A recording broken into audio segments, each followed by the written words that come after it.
Hi 2 class boiled அரிசி ஒரு 4 மணி நேரம் ஊற வச்சுக்கிறேன். இந்த கல்யாண முருங்கைக்கீரையை அலசி எடுத்துக்கிறேன். கூட கொஞ்சம் வெந்தயமும் ஊற வச்சாச்சு. ஃபஸ்ட்டு வெந்தயத்தை அரைச்சிடணும்.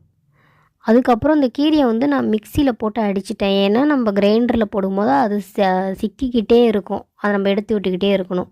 கொஞ்சமாக ஒரு பிடி அரிசியை போட்டுட்டு அதுக்கப்புறம் இந்த கீரையை ஊற்றிடணும். மிச்சம் இருக்கிற அரிசியும் அதிலே போட்டுடலாம். மாவு அரைஞ்சிட்டு இருக்கும்போது அந்த ஓரத்தில் அந்த கீரையோட சக்கை இருக்கும். நம்ம அதை எடுத்து விட்டுறணும். மாவு நல்லா ஆப்பத்துக்கு அரைக்கிற மாதிரியே நைஸாக அரைச்சிடணும். இப்போ பாருங்கள், இப்போ நல்லா அரைஞ்சிருச்சு. இதை நம்ம ஒரு பாத்திரத்தில் ஊற்றி வச்சிடலாம். தேவையான அளவு உப்பு போட்டு கரைச்சி வச்சுட்டேன். பாருங்கள், காலையில் எடுத்து பார்த்தா எப்படி ஃப்ளஃபியாக இருக்குது பாருங்கள். தண்ணி ஊற்றி தோசை அளவுக்கு மாவை கிண்டிட்டு தோசையை ஊற்றிட வேண்டிதான். கீரையோடைய க்ளீனிங் வீடியோ மேலே இருக்கிற வீடியோ லிங்க்கில் பாருங்கள். சேனலை சப்ஸ்கிரைப் பண்ணுங்கள். தேங்க்ஸ் ஃபார் வாட்சிங்.